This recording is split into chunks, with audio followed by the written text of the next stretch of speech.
Welcome to the Rocketwoman Show. Today we're launching my rocket to explore Amar's orbit. Amar is an energy intuitive, author, and spiritual guide. His work is a catalyst for massive transformation and awakening. It is rooted in the deep desire to assist humans in finding their truth so they can liberate themselves and reclaim their role as a sovereign creator of their life. We've had an amazing talk touching on basically everything that's fundamentally important for me in my life, and I hope you enjoy this talk. Welcome, everybody. Welcome, Amar. It's So exciting lovely to to have see you. you. I'm so happy to be here. Thank you. Thank you. I am really excited for this project that you're doing, and I'm really honored to be a part of it. So thank you for inviting me. Yeah, absolutely. You had to be on my list of heroes, and you're actually number one. And I remembered preparing for this talk that I think I mentioned it in your last podcast that we recorded together in January last year. I said, stay tuned. I'm going to have a podcast very soon. I mean, a year later is soon. These days, a year is nothing. Yeah, yeah. How do you always say, like, I'm sorry I'm late. I got here when I wanted to? Yep. Yeah, exactly. Something like that. So yeah, anyway, it's always the perfect timing. And I'm really feeling very excited to finally start this rocket called the Rocketwoman Show. Maybe just a little background info on Rocketwoman. I think my last name was not very pronounceable for my American friend, who then said, Roggerman. I don't know. For me, you're Rocket Woman. So since then, I'm basically walking this avatar. And I thought it was a good launching pad to shoot rockets into the orbit of my favorite people and see what kind of wisdom they want to share. So we've heard your introduction in the intro, the one that you gave me, which I think is very fitting. Like, you are definitely a very, very inspiring wisdom figure on the spiritual truth community sharing. I feel like for me, following a lot of people, it's always very interesting to see who sticks around and who kind of, like, how does their message change along the way? Like, when shit hits the fan or whenever, life gets gritty. And you've been somebody I've been following for 7 years now. And I feel it just keeps, it keeps uncovering other layers, but it's going deeper and deeper. And just when I think, like, wow, like, that's it. Like, you can't get more real, you can't get more authentic and genuine. Then you come along with another live or with another, with another sharing, and you just keep inspiring me. So I also wrote a little bit of an introduction to you, which I want to read. Um, Amar is a force of nature. He keeps us on our toes, constantly knocking on our front door, asking us if we're finally ready to step up and lead by our unique example. One thing I admire about you is your capacity of holding a genuine space and your willingness to confront the uncomfortable. Hmm. That's accurate. No lies Yeah. there. No lies detected. And as I was writing this, as I was tuning into this, I kind of had the feeling like, when you go about your day and you go into the kitchen, then you go into the bathroom and you sort of, you open the kitchen cupboard or whatever. There's just always this feeling of, like, your face appears everywhere. Okay, hello. I look Ready? into the mirror, there's Amar. I open the door, it's like, there's Amar. Hello. Like McFly. Mhm. Yeah. Yeah, you're ready to show up. And yeah, your intuitive abilities have always really, really inspired me. And whoever knows me knows that I'm really into human design and anything to do with that, and the gene keys and astrology. And one of your strongest imprints is actually the intuition, and it really stands out in your profile. And I think this is probably a good opportunity to sort of start off. How did that start revealing itself to you in your life? It's always been hardwired and turned on since I can remember. That's how I'm built. I am built to be a bullshit detector. I am built to be a force of nature, as you say, that breaks things. Sometimes physical things, I can't tell you I've moved, I think, something 40 something times in my life. As an adult, that's probably 30 something times because we moved a bit when I was a kid too. But in a really inordinate amount of apartments that I have lived in, there is always a plumbing problem. When I move in, within the first couple of weeks, there will always be a pipe breaking or leaking or something happening. My energy field just is built to break things that are ready to break.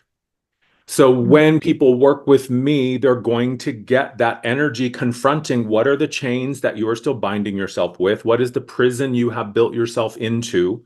And are you ready to leave it behind? It's a very simple question. You either are or you aren't.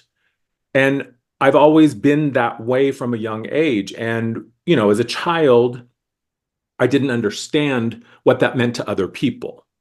I knew exactly who I was. I knew exactly what I was supposed to do. And I always knew when something was not true. I remember listening to adults or grown-ups or even other friends say things to me, and my whole body would react to something that was untrue. And oftentimes I even knew what they were lying about. Like I could even see the truth behind the lie. Very few adults want a child who has that sort of access You to don't say, say. yeah, you're living a lie. That's not true at all. In fact, I remember in Sunday school being told just to stop asking so many questions because my questions were, well, if God is love, then why is there a hell? Like just these very simple, fundamental questions that, now as an adult, I see, oh, of course they were lies. Of course they were manufactured, but I've just always been that way. I think like many people, I spent a lot of time trying to deny that part of me because as I saw how uncomfortable it made, people around me, and all I wanted to do was be liked and included and accepted. So I really early on started to realize like, oh, okay, this is not the kind of person that people are going to willingly accept, or the majority of people are going to willingly accept into their life. And so I spent a lot of times on the margins of life, and that used to be really painful for me. And through my own inner work and my own reclamation of myself, I see how that is a power now, a superpower, especially given the work that I know that I am stepping into now. But I've always, always been this way. Yeah. And thank goodness, there comes a time when a little bit of maturity and wisdom kicks in when you go like, maybe that's exactly what's needed, right, in the world, or maybe that's exactly what I can bring to the table. And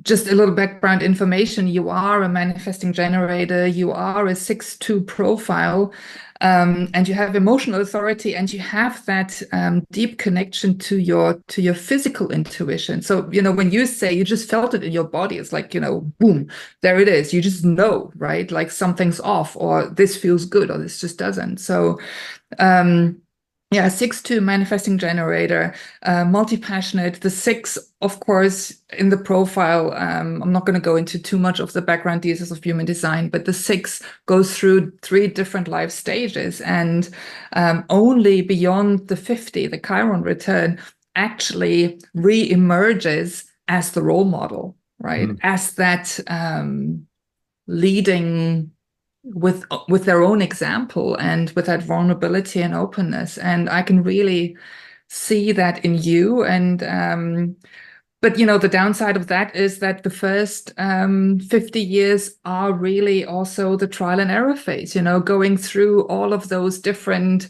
things, trying them out, like, because we're futurists. I'm a 6 as well. I'm a 4-6. We have to try things out. Like, we don't take the word from anybody else who says, like, don't do this or do this. We're like, well, yeah, I got to do my own thing. And to, of course, be raised and conditioned in a society that tells you you're too much. Well, you're a manifesting generator. You have a certain energy, right?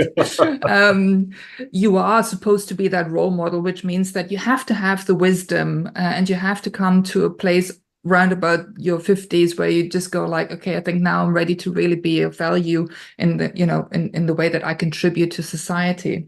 And you're also in astrology, you're a Virgo sun, you're a Virgo rising, and a Libra moon. And I saw you've got your Pluto conjunct your sun and your ascendant. Like what the actual Yeah. And I beep. have my Libras in Venus. I have pretty much my chart is half Libra and half Virgo. Yeah, yeah, There's a yeah. little bit of other stuff in there, but I know, just looking at the astrological makeup. Oh, and my Chiron is in Aries too. So if you want to Yeah, talk mine too. Yeah.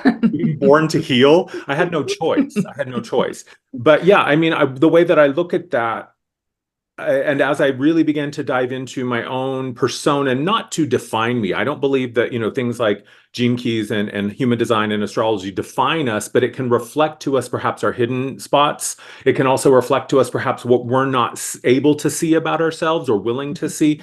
And when I really started to dive into my personal astrology, I thought, oh, okay, so really my job is to take that air sign energy, because I'm on the Virgo Libra cusp. And so to take that air sign, really high thought, really forward thinking, future thinking self, and take that high level concept and bring it down to earth and make it real and accessible. And that's exactly what I do. Yeah. Yeah, and thank goodness you do, right? Like and you come across as somebody who is just so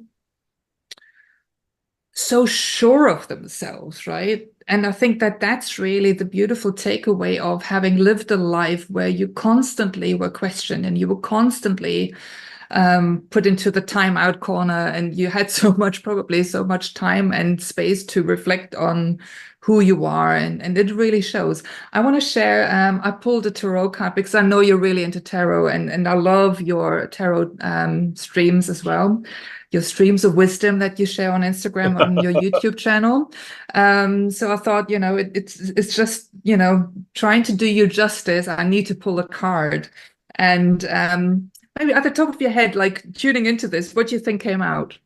I mean, I would laugh if it was the Hermit, because that is the Virgo card. But it wouldn't surprise me if it was like Seven of Wands, because that has definitely been my life as of late, is that Seven of Wands energy. But I mean, who knows what it could be? Got the King of Swords. Oh, That like too. this, Yeah, like Knight yeah, of yeah. I Swords. don't know. So it's yeah. Yeah, Here, there it is. King of yeah, Swords. yeah. Knight of Swords. Sorry, Knight of Swords. And that feels Um, appropriate. Tell us a little bit about that. Like, how does that describe you? Why is that fitting for you?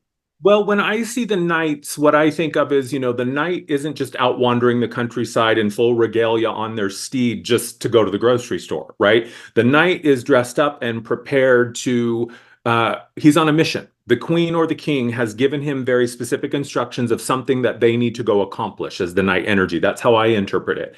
And the sword is, the suit of air, which is thought. It's a masculine suit and a masculine element. So the knight is ready to charge into, for me personally, it's charging into my own bullshit, charging into my own inner space and using that sword to cut away the old beliefs, cut down the old persona, the old identities, the old limiting, the indoctrination of limitation. And that's exactly where I have been. It's that sword is so precise and it is so clear, and it can be used to such like surgical precision within our own life if we know how to wield it.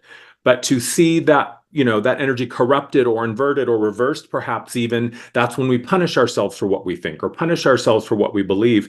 And so I think the challenge of the Knight of Swords, especially if you look at that imagery, he is charging, he is almost out of control. And you can see the horse is even like, what the hell are we doing? You're crazy. And so the knight's challenge is to ground that power and not turn it into a weapon against themselves. And that's absolutely where I've been. And he knows what's coming, like, because he Yeah. sees what he's heading into, Yeah, right? he Like sees the that. battle that he's moving into, and he knows that because this is a mission he was given from the higher power, that this is an act of service. This is an act of service of being guided by the feminine principle or the masculine principle represented by the king or the queen, saying, you need to go do this. I need you to do this in my name. And so that's what the knight is doing. So it's a holy mission. It's a divine mission. Yeah. And you're in the gene keys, it's your life's work. In the human design, it's your personality sun. You've got the 6.6, which is basically bringing peace Yeah. by the way of discernment.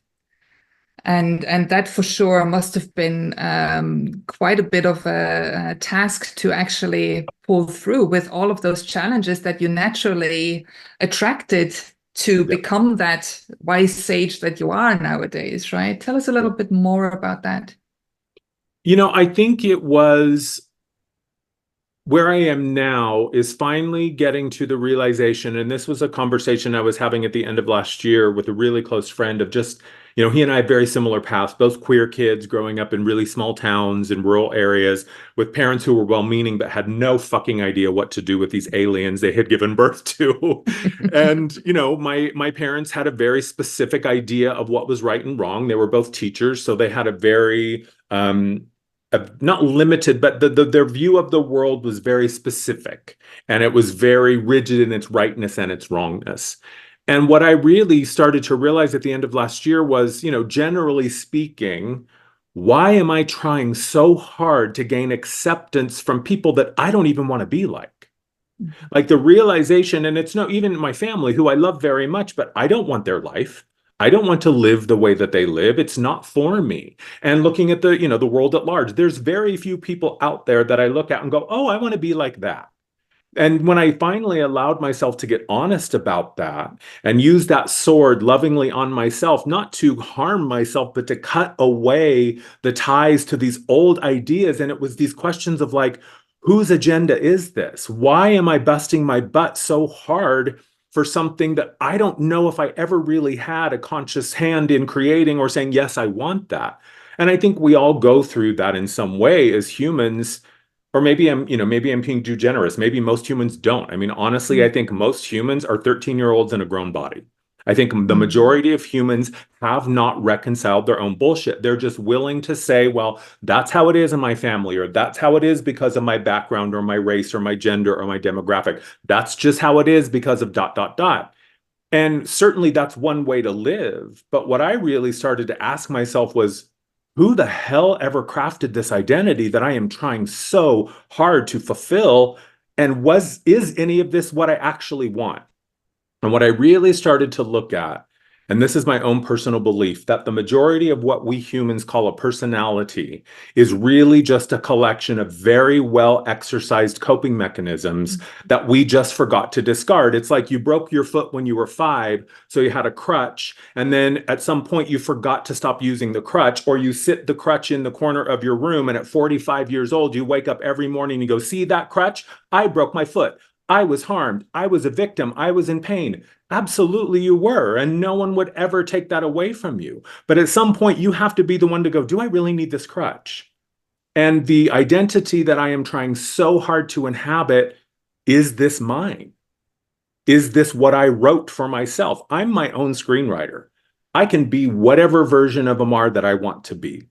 And that is up to nobody but myself. And frankly, it doesn't have to feel good to anybody but myself. I really, at this point, have no shits left to give about what people think about how I move through the world and what I, put out there. If people love it, fantastic. If they hate it, fantastic. If you don't care, fantastic. Yeah. And that's really the place that I've arrived. And that whole identity part of what does success look like, right? Yeah. We're being handed this manual as we arrive on this beautiful planet. And this is how we're supposed to, run our lives. And this is what success looks like. And this is what a failure looks like. And this is what it looks like to, be selfless. This is what it looks like to be happy. So all of those imprints, right, that run so deep in our genetic makeup, in our whole mass consciousness, like, all laws, all regulations, all belief systems, all religions, everything is built on those agreements, right? And then who are you to step out of that? Yeah, and all of those agreements, if we're honest, are designed with one thing in mind: to take away your authority and convince you to give it to somebody else. And So the when way you that look at, go sorry. ahead. No, go ahead. No, I'm so passionate about this. And because I look at us like we're a similar age, right? Like I'm 49 now. I know like you're a few months older than me. And Actually, I'm um only 32, Sandra. I'm kidding. Yeah, 52. I'll be 53 in September. wow, yeah. But I'm having a phase in my life now where I really feel like I know myself better than I ever have. Um, I'm also much more vulnerable and much more naked than I ever have been. But then there's this,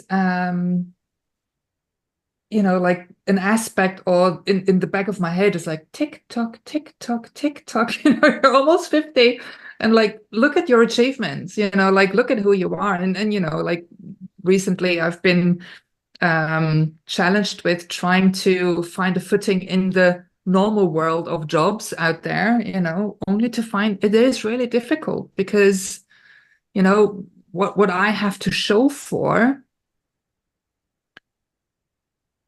is not something that's anybody else's business, Yeah. I really don't feel like, oh, I'm going to convince you that my light is really pure. I'm going to convince you that my heart is really genuine. I'm going to convince you that I'm a really good person.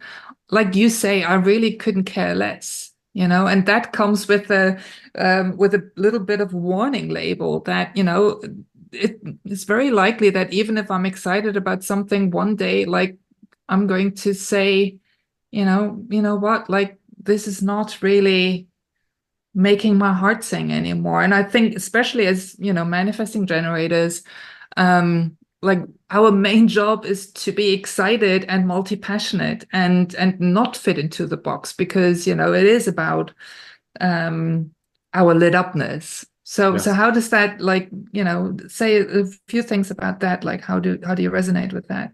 Well, I think, there's the level of self that always knows, right? We all have what we could call the gut instinct, the intuition, the mother's intuition, the hairs on the back of our neck stand up. Like we all know on a cellular level what is right for us and what is not, what is true for us and what is not.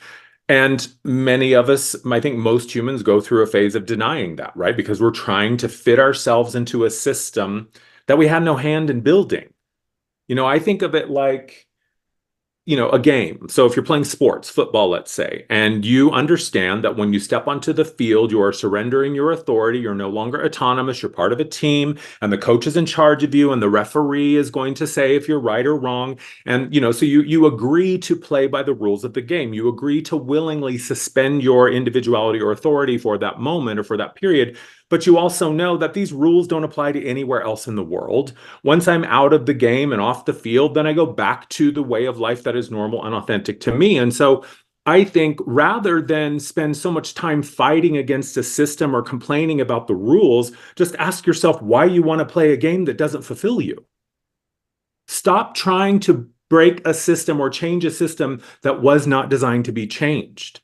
I've been thinking a lot about this, right? We look at this world, what we could call the 3D world, and so many of us say, oh, these things need to change and these bad things need to go and this awful things needs to stop. And certainly though all of those things are true. But the reality is that this world is not broken. It is working exactly as it was designed to work. So rather than scream at the system that was built to exclude for excluding you, decide if you want to continue to participate in a system that was designed to exclude you. It'd be like in first grade being angry at your teacher because they're not teaching you quantum mechanics. Well, that's not what first grade is for. That's a level of learning and So understanding. far. Exactly. I mean, probably in 10 years they will be. But you know what I mean? So I think that when we accept the fact that things are working exactly as we need them to awaken within us what we came here to offer. And once I started realizing that, I was like, oh, well, then of course, why am I mad at the game for being the game? I'll just stop playing the game. I'll go write my own rules. I'll go make my own field. I'll go make my own experience. And if people want to come, they can come and hang out. If they want to play the game, they can play the game with me. But I'm no longer interested in screaming at the system that was designed to limit me for limiting me. So Like it's that's it's a point. really It's that outside, looking for that outside fulfillment, right? Like looking for that acknowledgement, and do I have my place here? And does this place actually allow me to play a part in this? And is this part important enough? And am I going to be able to have a little bit of power, right? So Yeah. I think it's interesting to tap into the spiritual world, like, and whether our listeners or our audience is from that background at all, it doesn't really matter. But what I'm observing is that, we're all placing this hope on, somebody's going to come along and somebody's going to make me feel good. And then I'm going to find a job, and I'm going to earn some money, and I'm going to be really, really successful. And everything is on the outside. And then once you start on that journey of self-discovery, or as you say, liberation, which I think is much more fitting, you come to the point where you go like, I need to first of all inquire, who is this person that wants all of this? And then it starts making sense that, you run into all of the, rejections, and all of the people that, make you turn the mirror around and go like, wow, this is about me. And I love that when we look into the challenges of this world, we're now going into the Aquarian age. Everybody was like, yeah, Pluto is going out of Capricorn. We're going into Aquarius. Yeah, freedom, community, and all of that stuff. And then you go like, well, you do know what Pluto is, right? He's gonna tear that shit up. First of all, like we did when it was in Capricorn, we needed to really, really look at all of the stuff that we've created, all of the rules, regulations, all of the hierarchy, all the patriarchy, all of the toxic masculinity, all of the toxic femininity, everything. And now we're moving into Aquarius, and then all of a sudden it's like, oh, it's just a matter of, around about next year, it's going to be there for another 20 years. And then, we're going to be fine. No, this show is only just getting started, like, if you ask me. So, which brings me to a question that I'm really curious to hear your take on. Do you think suffering is needed in order to become who we are? No, I fully believe with all of my heart that there is no rule written anywhere in any version of reality, any spiritual, no Akashic, nothing that says you must suffer. Now, so I like Eckhart Tolle's quote that says suffering is necessary until you realize that it's not. And I fully reject this idea that you have to suffer or that you must suffer. I think that's just asinine. We weren't built to suffer. And humans really, really love to have something to push against. Because of the density of the reality that we live in, we are, in a physical reality which requires a physical experience. We really love the idea of push and pull, of cause and effect. The struggle for many of us is really satisfying because we think that we can win. We believe that there's even an idea of winning. And what we don't realize is all we're struggling against is ourselves. Everybody in the room is you. Everybody on the planet is you. And Pluto, what I love about Pluto energy is Pluto, when I think of Pluto energy, I think of being waterboarded. Like you just get shoved under the water and you don't come up until it's done. And Pluto is only waterboarding you with your own bullshit. That's it. There is nobody else out there to point the finger at other than yourself.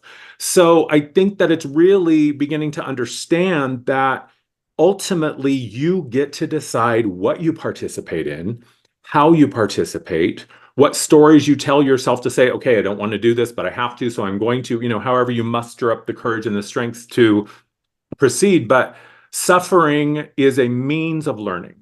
It is not the only way of learning. And I call it the upward spiral versus the downward spiral. And you can choose to learn through struggle and difficulty and sickness and strife and violence and conflict. And those are very effective ways of learning, because I think one of our human mythologies is we've been programmed to believe that, what is it? No pain, no gain. Only the strong survive. Just toughen up and push through. That's one way to do it. But I'm not a fucking pack mule. I'm not carrying 500 pounds up a mountain on my back anymore. And I consciously decided a couple of years ago, I said, okay, you know what? I'm done learning through the downward spiral. I already know how to learn through that. I choose to learn through the upward spiral. I can learn the same lesson through community and openness and excitement and joy and fulfillment. But the challenge there is I have to be open-hearted. I have to be vulnerable. And I have to be deeply in my feminine energy. And the majority of humans, feminine energy is not about gender, but the majority of humans are completely divorced from their feminine feeling. So they have no access to the part of them that can support them in learning through the upward spiral. So by default, we just think, oh, it has to be tough or it's not worth it. Mm. Okay, if that's the world you want to live in, go for it. Well, I think, when we come to the place of, all of the roads have come to an end, like the only place that's left to discover is the heart space. Well, first of all, you're going to run into, all of the pain and all of the stuffed away emotions and all of those, all of the things that maybe also as a child you couldn't deal with, right? Like, we're talking about like we're meeting 13-year-olds in a CEO position because they never, were actually growing up to be an adult, because at some point, that evolution stopped. So just the body grew, but, like maturity wise, there's not much evolution to back up their adulthood. And I think that's that part where it is a big piece of work to go through all of that.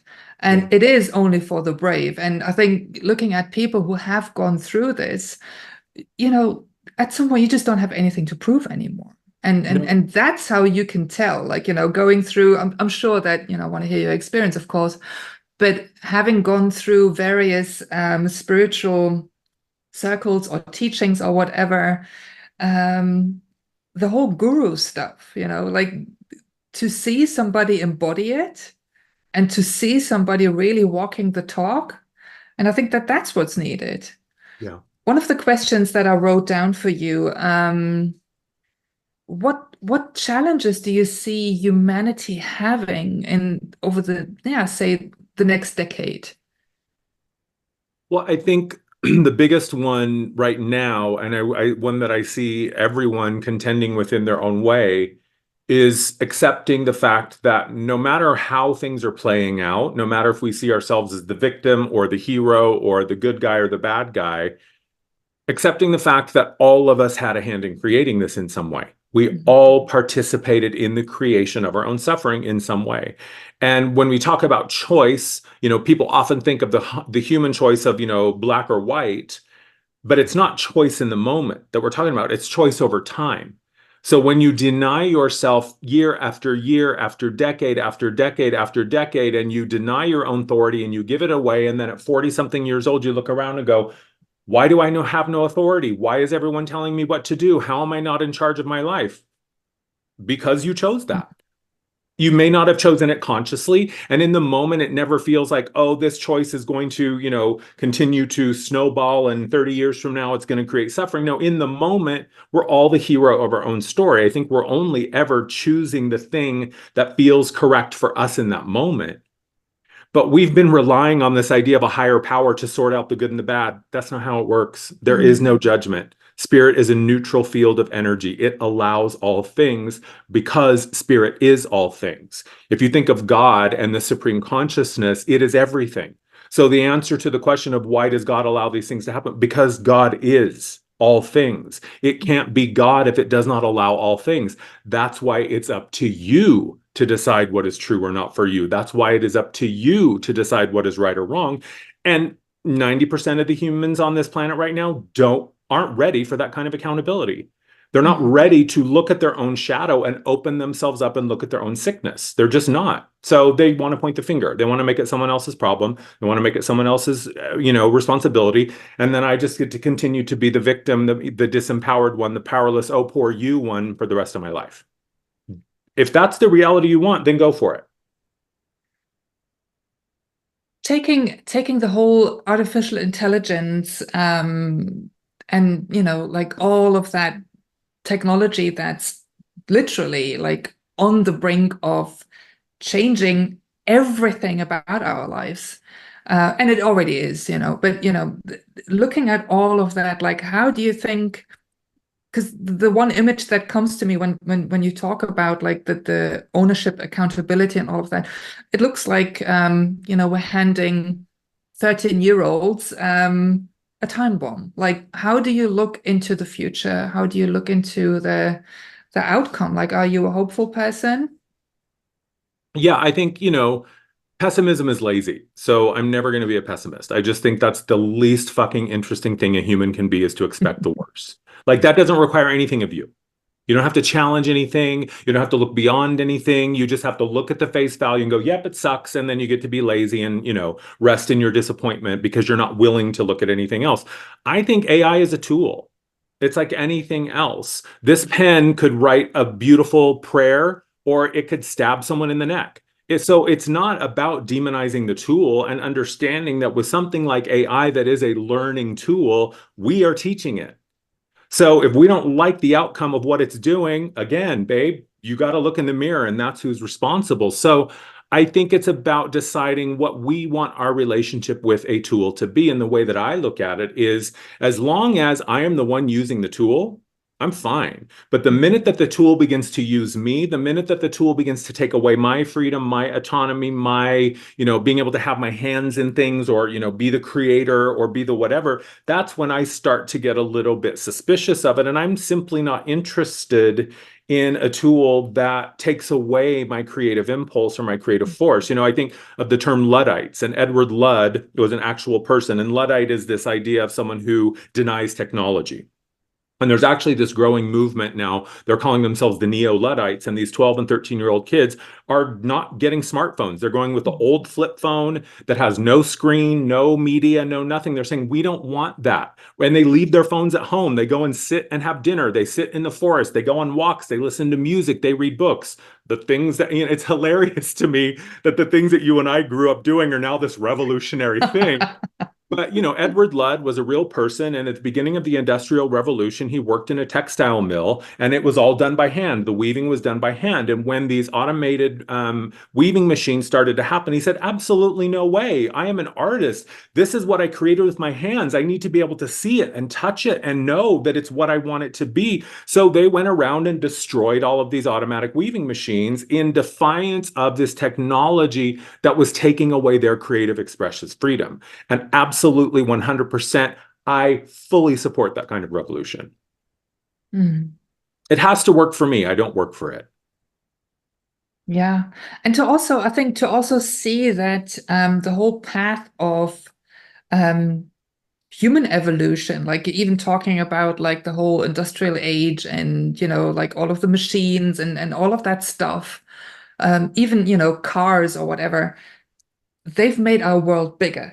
Right. Like, and initially, I don't think that there was anybody saying like, yeah, fantastic, now my husband's going to find a better looking woman in the next, like on the other side of this country or whatever.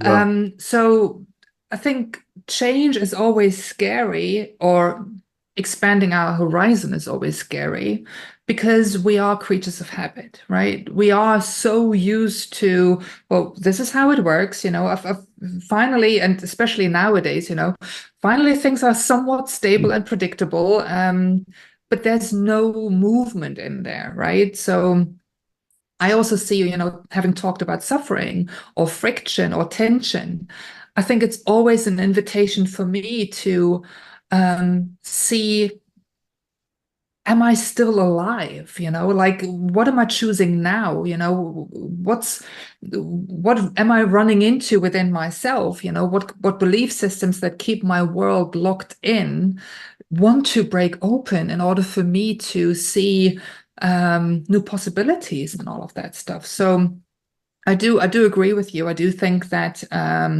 accountability is a huge key, and it's going to be really interesting also to see, which road we'll take as a humanity. I mean, for me, I'm a hopeful romantic. It's just the way that I'm designed.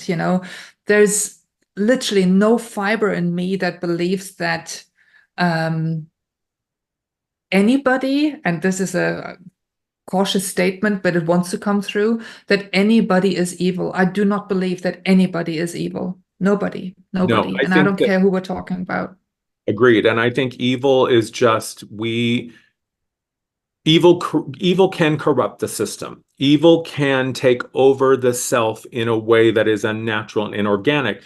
And I think the capacity for that darkness exists within all things. And I think that's the point is, it's the indigenous proverb, there's the wolf, the dark wolf, and the light wolf. Which one are you feeding? It's not about denying your darkness and your shadow. It's about understanding it and making friends with it and pulling it close and saying, hey, I know who you are. I know what you are, and you're not in charge. You're welcome to be here, but you're not in charge. And I think evil is just what happens when we completely divorce ourselves from the light that we are. When we choose to become self-serving, when we choose to deny the innate goodness and the compassion and the softness that is within all things, the receptivity is what is required to change who you are. We know this through, neural development. And when kids are learning patterning at a very young age, the system must be relaxed. It must be open. The system must feel compassion and love in order for it to learn these things. So when we grow up as an adult and we're trying to relearn or repattern or unlearn things or get, these things, we're like, why do I think this way? And why do I believe that? Why do I act this way? Beating yourself up and denying your softness and vulnerability is the opposite of what you have to do. And like you said, that suffering and that struggle, to me, struggle is created when we're trying to deny what is present in the moment. So if I have some deep inner pain that's saying, would you please listen to me? Would you please feel me? Would you please set me free? And we choose hardness and rigidity and denial, you just created suffering. But when you're able to and strong enough and willing to and brave enough to turn to yourself and say, wow, this really hurts. Wow, this really sucks. Wow, look at all of the horrible, awful things I have done in my life in pursuit of denying my own pain.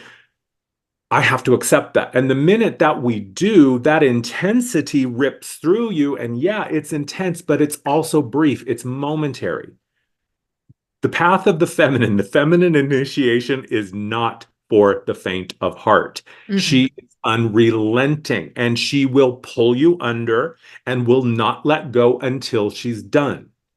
And that's just part of the deal. Speaking as someone who's just coming out of this 12-year journey in the feminine path, it's intense. But the beautiful part is now I'm in this masculine reclamation and this doing and choosing thing.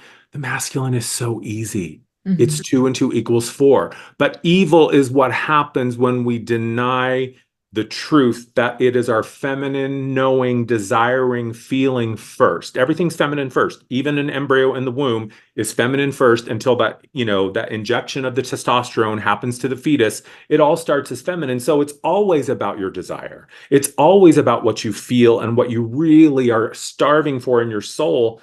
But if you're not willing to be soft and vulnerable with yourself, you're just going to continue to spiral down into this dark, angry, violent, aggressive, exclusive energy. And there's evil. And I think that's it, like really bringing it to the simplicity of it's not either or, it's both. And it is that merging and it is that melding of everything, and then seeing that those parts that I might have excluded on my path because they were too painful to deal with, therefore they became hard, and really causing more pain. That anger, right, like that looks destructive because it has so much oomph behind it. When it comes home and when it's allowed into the womb, it creates, right? I've really been like the whole, I don't like to say healing the feminine because nothing needs to be healed, right? Like the rewilding my feminine aspect, right? Yeah. This is true creation power that wants to come forth. Anger is sacred. Anger is holy, right? It can create, But if I separate it from its origin, then it becomes destructive. And I think that that's really what has become such a deep understanding, like cellular understanding in me, is still a concept that most people can't even look at, right? So we've got all of these wars going on, all of the separation that's so in our face, all of the pain and suffering trying to wake us up. And I'm sort of trying to find like a way to pivot a little bit into a question that I'm really wondering how you stand on this, especially in the whole political environment at the moment in the States, like what's going on in Palestine, Israel. I'm the least political person that you'll ever meet. Like, you know, anybody who's trying to have political conversations with me has failed and won't try again. Because I'm literally not informed. Like, you know, I think like if I'm going to be passionate and stand for something, then I need to sort of at least feel that I know all of the parts and moving pieces, and I just don't. But you know, whatever we kind of see out there, the deep separation, and now everybody is made to speak up on it. Everybody is made to, or you have to have an opinion and you have to voice it. And I saw, like on Instagram, I saw somebody say, well, where are all of the coaches, all of the life coaches, all of the spiritual healers? You know, why don't we hear from them? Aren't they the ones that should take a stand and share their opinion? What's your take on this? I think it's, you know, it's a lot of things. I think number one, you know, as we're talking about anger, and to me, anger is the element of fire. And I think that when we know, humans are smart enough to know that if we don't give fire a container, it's going to burn it all down. And the container is the feminine. She is the vessel. We know this. That's the cup. When we understand fire and the power of it and what it can be used for, and we understand how anger can be sacred and righteous and holy and useful, we have to understand that it needs a container. That's why the candle is glass. That's why the stove has a burner. That's why the fire pit has a pit around it, because we respect fire and we say, I'm going to ground you into safety and boundaries so that we can have a relationship that serves us both. What we are not willing to do is ground on the global stage right now, is ground that fire into our own understanding, because it requires us to stand and say, I don't know what the answer is, but I know that this is not the answer. And this is the Knight of Swords, that old bullshit narrative of, well, that's just how it is. Humans have wars. Humans are just going to fight. Oh, we can have a ceasefire, but don't you know, in another 10 or 15 years, there's going to be another conflict on the Gaza Strip. Bullshit. It doesn't have to be that way. And it is that way because we have chosen it. That's what nobody wants to look at. So all of these people who are rising up and saying, where are you? My question is, where are you? Where are you? Are you willing to stay in the uncomfortable place in the middle? That's where no one wants to be. It's really easy to be on the right side or the left side, because then everybody else gets to be wrong and you get to speak to the echo chamber of all the people who already believe what you believe. How fucking boring is that? Just to look around and talk to people about the same things that they already understand and believe. And politicians know this, and they speak to that and they say, oh, you poor victim. Oh, you group of people that are a victim. If you stay a victim, I will save you. What they don't want is for you to be powerful.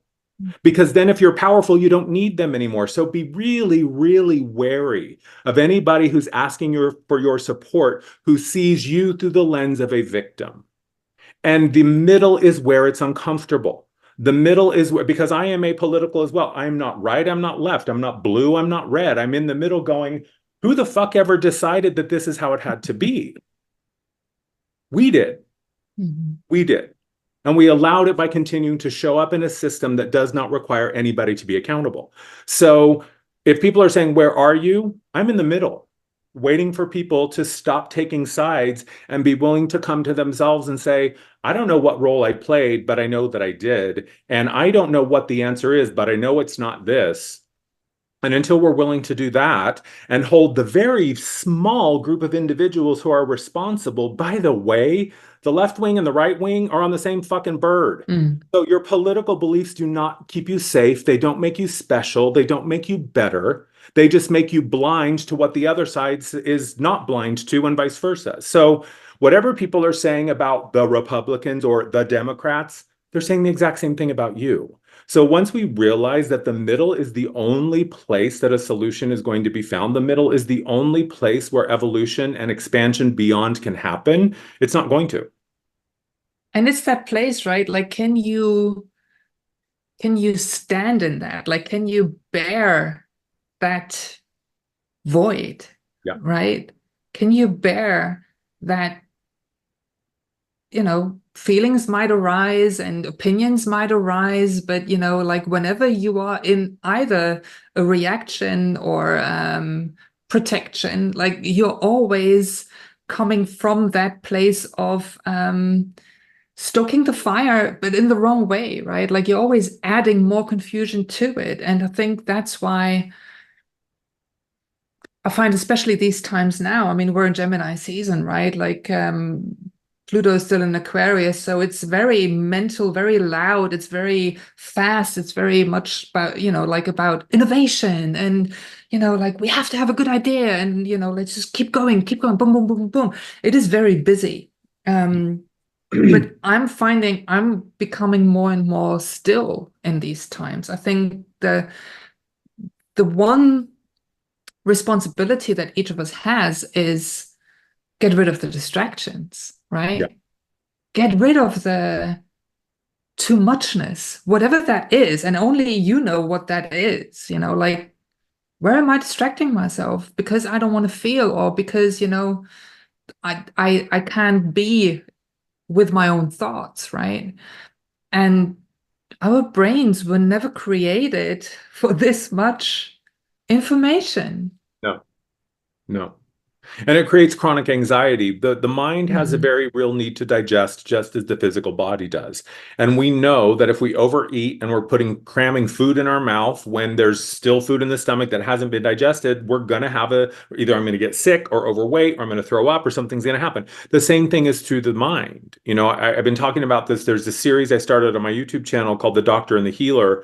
And a friend of mine who's an internal medicine doctor, we talk about these ideas from, our different perspectives. And we're talking about that, the human mind, our ancestors we consume more content in a week than some of our ancestors consumed in a lifetime. And that is not an exaggeration.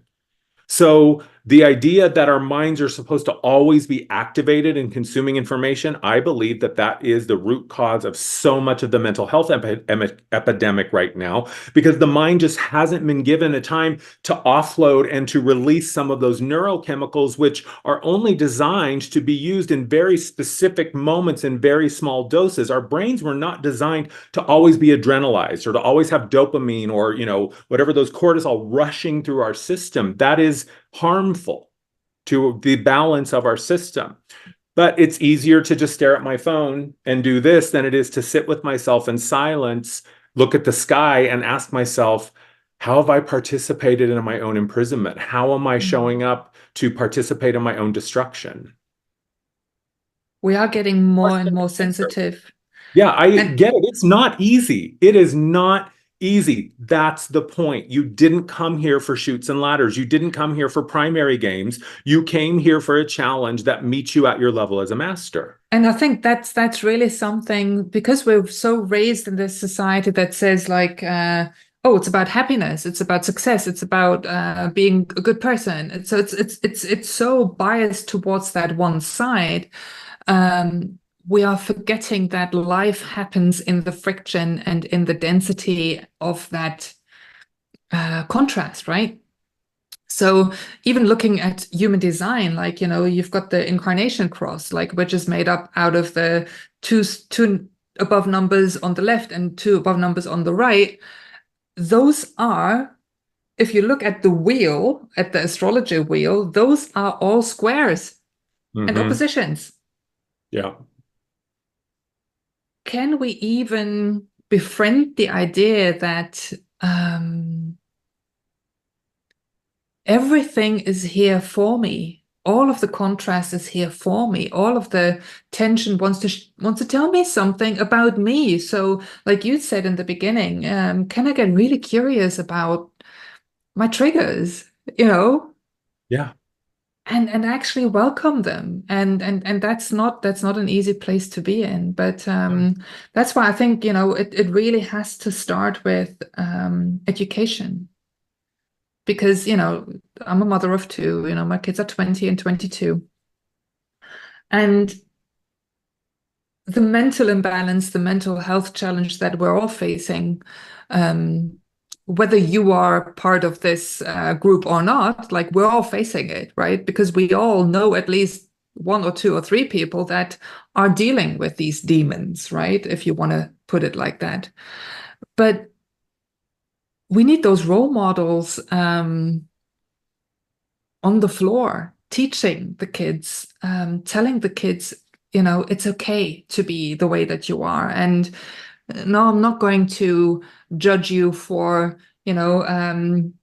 climbing up the tree slower than the others because you're a fish here. I'm going to Yeah. take you into the little pond and look, yay, look, the little ape that did so well on the tree. Oh, look, he's drowning. It's just we are all coming in with such a special task and such a special frequency that is our inherent genius. So, like when I say, hey, you can book a reading with me or book a session with me, and I'm going to tell you about your inherent genius, everybody's like, yeah, wow, like I'm probably going to be really, really special. And then you go like, for example, like Amar, you've got the channel of struggle. You've got quite a bit of conflict in your human design. And that's beautiful because it made you who you are. And now, especially being the role model, it's your goddamn responsibility to lead with that Yeah. and to be visible with that. That's why, for me, probably it feels so important to share all of this, to be in those conversations and become really curious. Yeah. Like how can we solve this? There is no one answer, but it Mm-mm. requires all of us. Yeah. And you have to find the medicine that works for you. Mhm. Right? That is, I think, what is so crucial is everyone's looking for this singular answer, homogeneous solution, the one size fits all, like, this is the cure for everything that ails you. That's not how it works. If we look out onto the world and nature shows us diversity is the key. There's a million different ways. If I plant a vegetable garden, there are an infinite kinds of vegetables that I can plant. And what I'm going to plant is what I like, what I need, what my family likes, what my family needs. So it's not about saying, well, I didn't grow tomatoes and she did, so am I a bad gardener? No, if you don't like tomatoes, don't grow tomatoes. But we have to be willing to accept the fact that we are ultimately responsible for everything that we experience. And while we may not always be able to say, well, I didn't choose that. No, but you chose how you responded. You chose whether or not to draw a hard line and say that will never happen again. You chose to gaslight yourself or to explain it away or to make excuses for bad behavior. You chose to, pick the lesser of two evils. Like, do I want to be shot in the head or do I want to be shot in the foot? Either way, I'm going to bleed to death. So at some point, we have to be willing to say, no, actually, none of these options work. Actually, none of this is acceptable. And I'm not fucking moving until there's another choice. And the more people that refuse to buy into this us versus them, which, by the way, again, is created by a very, very small number of people. There are 8 billion people on the planet. Less than 1% of them are the ones that think they call the shots. They don't anymore. They used to, but that's another conversation. And we're all standing around looking for a leader. Go to the bathroom and look in the mirror. There is your leader. And if you don't know how to activate that leader within you, that's why I'm here. That's why you're here. There are people out there who can remind you. But my work is not for someone who wants a free pass. My work is not for someone who wants someone to tell them that everything is okay and they're right and they've never made a mistake. No, my work is going to tell you the truth as I see it, which is you have participated in this some way.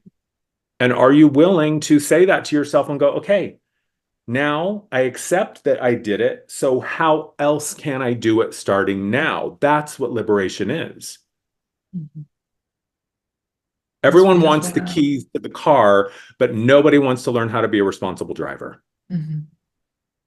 So if you don't like the world that you're living in, stop participating in it. Start asking deeper questions. Start looking for other people who are also going, where is everyone? Why am I the only one here asking these questions? Because there are other people out there. It's just the voice of the other is so loud. Sometimes it's hard to see it, but I And think we're, that's it. Yeah. Also, yeah, also becoming so um unable to work with confrontation, right? Like, because our algorithm knows us so well, there's hardly anything that the youth, or I sound really old when I say it like that, the people kids that today. there's hardly anything that you need to confront these days that feels uncomfortable, because you can just swipe it away, and you just go la la la la la, that doesn't exist for me. And yes, while I do believe that we don't have to consume everything we don't like, we've become so unable to have uncomfortable conversations. And that's why I love your invitation to confront those parts and to have those difficult conversations, because I think that that is the only way to walk through that door. Yeah, and it's not gaslighting. You're not being gaslit. Someone asking you a question that makes you uncomfortable is not them gaslighting you. Someone saying, I don't believe that, I don't think that's true, is not gaslighting you. Someone forcing you or holding you accountable for your own bullshit is not gaslighting you. Can we please stop throwing that word around? Most people don't even understand what it really means or the origin of it. So you're talking about something you have no understanding of. But until we want to take accountability, we won't even question that term. No, narcissist. Everybody's a narcissist nowadays. Yeah. Everyone's a narcissistic gaslighter. That's it. Exactly. Yeah. Yeah. What I really wish for our listeners to take away from this is your ability to choose for yourself and to make different choices and to allow yourself to be different. Yeah. To say, I'm gonna get up in the morning and I'm gonna allow myself to be different. And even if that is just an internal path for a day or for a week or a month or a year, challenge yourself. You're so much more capable of pivoting, right? And it can be done. I'm living proof of that. I mean, for decades, I was a mess of anxiety and anger and self-judgment and depression and just horrible choices and horrible habits. I used to pray at night just to not wake up in the morning. So I understand how dark it can be. I walked through that darkness for decades. And I also understand that it's possible to save yourself. And yes, there will be other people to help you, but they can't help you until you decide it's time. And when you finally summon the strength to say, okay, I'm ready. It's like I was talking about this recently about, cigarette smoking. I was a smoker for almost 20 years. And how many people, oh, I wish I could quit these things. Oh, I wish no, you don't. No, you don't. You either quit or you don't. And stop saying you want to quit when you're smoking because you don't want to yet. And that's fine. There's nothing wrong with saying, actually, I like smoking and I'm not ready. Cool. But quit saying I can't. Yes, you can. And I will not accept any other answer. So that's the flavor of people get when they work with me. I can't do it. Bullshit. Bullshit. You can. You just don't want to. And there's nothing wrong with not wanting to. I think that's another piece is if you're saying to yourself, wow, Amar, Sandra, everything you're saying is so true and it rings a bell in me, but I'm afraid and I'm not ready yet. Awesome. Then the life you have will be waiting for you tomorrow morning. The life you're currently living will always be a choice. And until you're ready to make another choice, you won't. And you're not trying. I love Yoda. There is no try, there's only do. You're either doing it or you're not. And you can do it. And if it doesn't go the way you thought it would, then you say, hey, I did it. And this is my outcome. But you don't try.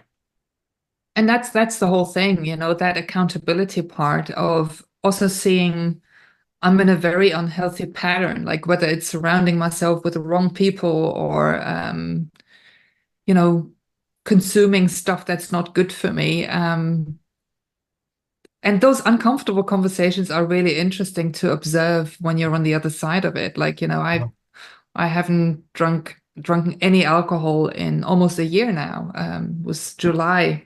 It's been a year.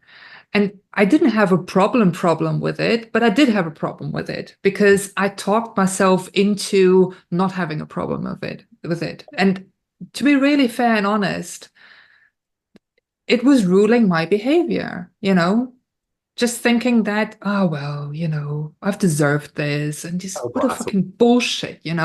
But, we all do it. So I think it's so important to also talk about it. Like, I'm not exempt from it. Like, up until a few months ago, I told myself those lies when it came to alcohol. I'm still telling myself lies, when it comes to other things that are still too comfortable for me. Calling yourself out for, you know, for something that went on a little bit too long, but you can change it. So it's actually moving into self-love and self-respect. It is a courageous It's a step. choice.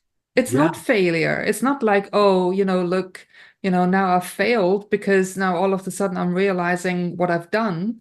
No, it's And at actually, first, it might feel really uncomfortable. If you have never applied actual self-love and actual self-care and compassion to yourself, it's probably going to feel really uncomfortable and awkward and maybe even a little gross at first.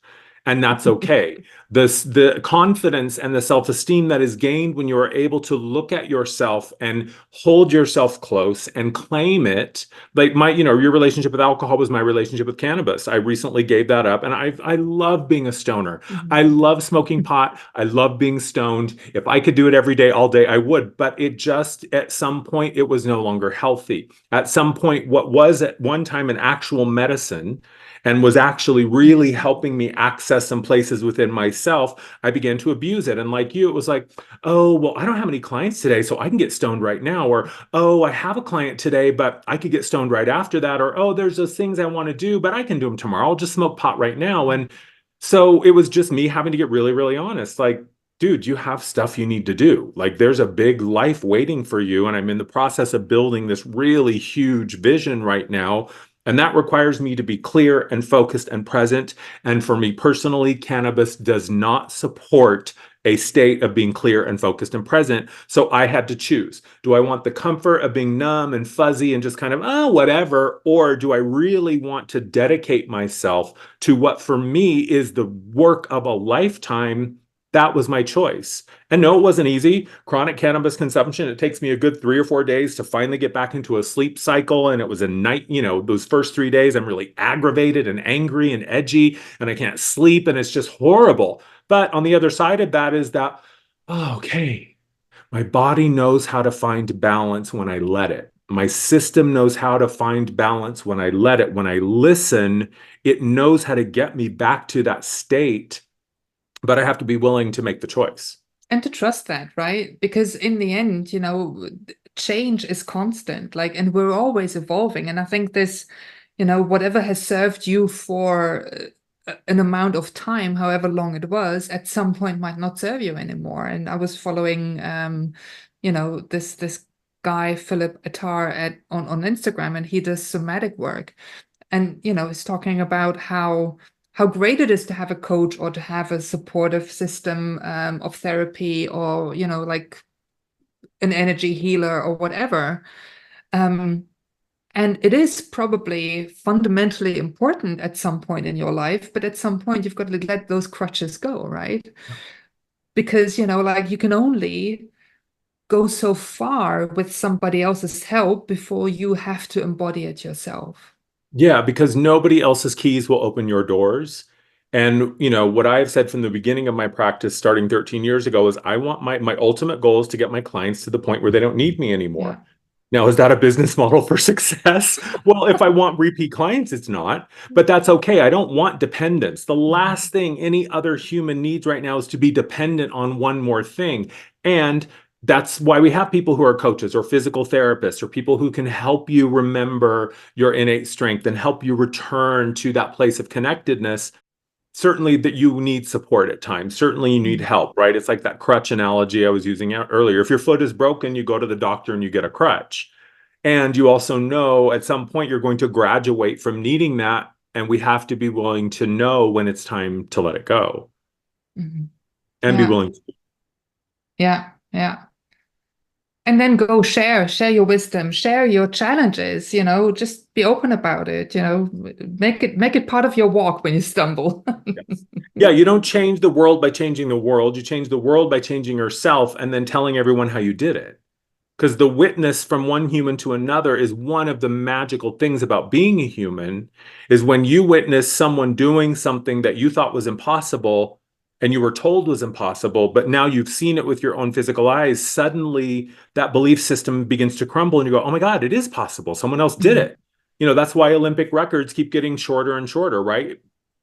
60 years ago, oh, the 5-minute mile, that's impossible. Then we saw someone do it. The 4-minute mile, that's impossible. Then we saw someone do it. So that's what we do for one another when we're willing to be open and vulnerable about not only what we've struggled through, but how we made it through it and who helped us and what we learned.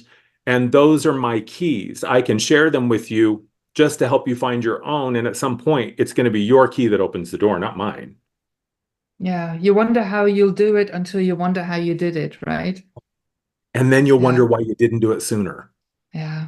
That's Yeah. always my thing, is like, why did I not listen to myself 30 years ago? And I say this all the time, man, if I knew at 22 what I know now, I would own the planet. Like I would rule the world. I know that. Which actually, it's a beautiful shifting gear point here, because we're coming to the last questions, and I call them the sexy six. 6 questions I'll ask all of my guests, and one of those questions, we're just going to switch it up now. If you were president of the world or New Earth, what would your first law would be that you would implement? That from here on out, only women can be president. I would be the last male ruler. That's what I would say. And it would have to be a tribal council. No more singular rulers. Mm-hmm. Love that. Awesome. Amar for president. Yeah. Then second question, what skill would you like to have? You know what? Honestly, I've really been thinking about archery. Like I would love to know how to do the bow and arrow, like, Hunger Games style. Not that I want to be in the dystopian future, but something about archery all of a sudden feels really, really appealing to me. On point. Yeah, exactly. Hit the bullseye. Your favorite book, movie, or song of all time, and why? Oh, gosh. Favorite book would be something by Freddie Silva. Or Jane Roberts, like the Seth material really speaks to me. And so I would say probably if I had to choose the Seth material, the magical approach, that totally blew my mind. Song, it comes down to either Freedom 90 by George Michael or Baby I'm a Star by Prince. Favorite movie, that's too hard. I would just say something in the 80s, something John Hughes. Probably Pretty in Pink would probably be one of my favorite movies. Yeah. I mean, I'm an 80s kid and I always will be. I love that. Likewise, that was the best decade ever. Yeah. Then, if you could spend an hour with anyone, dead or alive, I mean, they wouldn't be dead then, but, dead or alive, or a fictional character, who would it be and what would you be doing? I'd want to sit down with Jesus and I'd want to ask him what really happened. Let's read the Bible together and you tell me where all the bullshit lies are. And honestly, he'd probably take about 10 pages out and say, this is what's true. I love that. Got 2 more questions. What's your most controversial opinion? My most controversial, well, there's 2. One is that Jesus wasn't crucified. Number 2 is that chocolate and fruit is disgusting. I hate chocolate and fruit together. Hate it. Very controversial.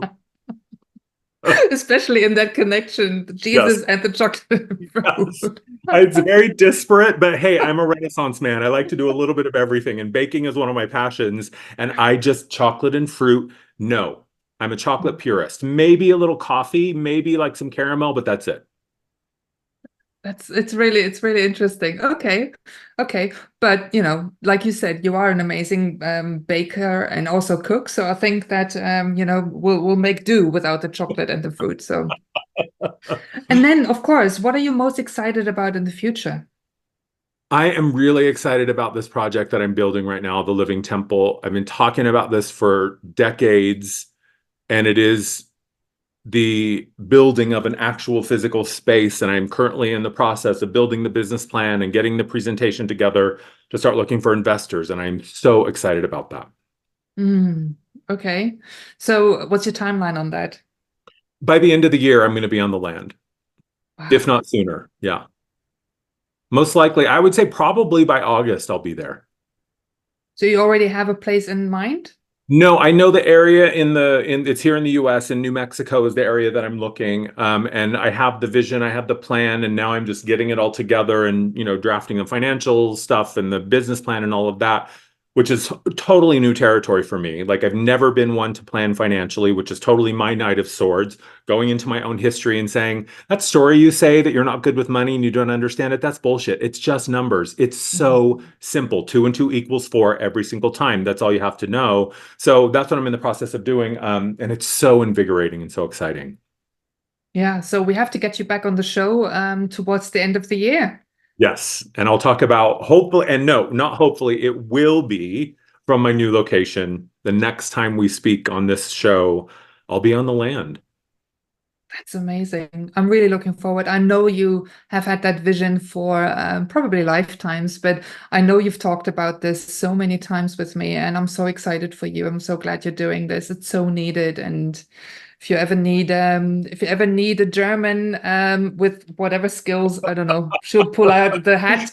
You Yes, know where to find absolutely. me. No, totally. Once this is up and running, that's the other thing is I can't do it on my own and I don't want to. And that's Yeah, what I'm excited about is being in this place where I'm really ready to open myself up to collaboration and willing, being the total Virgo control freak type A, who would say just, can someone help me? And then they would come in to help me and say, never mind, I'll just do it myself. You don't know how to help me. Like that's what I'm letting go of. Like I'm not the hermit anymore. It's time for me to open myself to this community because that's how we do it. We do it together. yeah, and you are that role model. Like you are needed. Yeah. Um, then, of course, we're going to want to find you. Where can people find you on the socials? Social media, my YouTube channel and my Instagram are my two social accounts. Amar Energy is, they can find me there on both of them. My website is amar.energy, but it's not really that interesting right now. You can find everything you need on my YouTube or my Instagram. Yeah, and you are sharing a lot of free stuff. So, whoever wants to get a taster of how Amar works, just go find out, have a look on YouTube, have a look on his Instagram, and see if it's to your liking. If you are wanting to be in that energy, but caution, it's Yeah, I mean, transformative. It's the flavor is a transformative. little spicy. The flavor is a little spicy, but that's what I have to offer. And who it's for, will see amazing things happen in their life as they choose to reclaim themselves. And if it's not for you, that's cool too. There's a lot of other people out there who are Yeah, doing very similar work, and I know there's someone out there for everyone. yeah. I'm a big fan of your work. Thank you. Last but not least. So the concept here is that I'll always interview one of my heroes, and then that person will suggest a person out of their own network or friend group for me to have on the show next. And who would that be? Who do I have to speak to? Without question, it would be my friend Rio. We have been friends for over 30 years now. And it's so funny. He was the one that I was talking about earlier. We met in Seattle when we were both like in our 20s, like babies. And who we are now versus who we were then, it's so funny for us to look back. But he has his own practice. He does really, really beautiful work. He's a Scorpio, so his waters are very deep. And it's all about that transformational, energy and talking about, Pluto and that energy that just pulls you under and says, it's time for you to look at your stuff. That's his medicine, but it's done through this really compassionate, loving energy. And he's another force of nature. So I know you guys would have a lot of amazing things to talk about. Awesome. I'm really looking forward. Now, what's the question that you want to leave for Rio that I should ask him? Hmm. The question I would have for Rio is if there's one spiritual practice that he would recommend to anybody who is beginning, what would it be? Awesome. I'm on it. Yeah. Amar, thank you so much. It was as always, just a deep pleasure. It's a deep, deep love and appreciation I have for you. And thank you for helping me open up this launch pad, launching the first rocket into your orbit. It's been a delight. It's been really invigorating and enlivening and inspiring. So wishing you so much love and all of the best. And, I know we'll have you back on the show because you're a master of your own word. And I never I'm am really at a loss of excited. things to talk about. I always have a few to say, and I so appreciate your invitation. It's been so lovely to get to know you over these years. And I still remember that first time we had the conversation on Zoom about the Rude Awakening documentary. And there was just this instant connection with you and with Jonathan. Mm. And so I love that we've stayed connected over the years. And I love that we have a context now for our friendship to say, oh my God, remember when? And it's just really lovely. And so I wish you nothing but the best with this because I think this is an amazing project. So thank you for having me on. Thank you so much. And next time we'll talk with you, we might be able to share a little bit more about Rude Awakening and what's happening with that. So The fingers mystery crossed. continues. Exactly. Got to keep the people on your toes. Yeah, exactly. You take care. Thank you. Bye bye.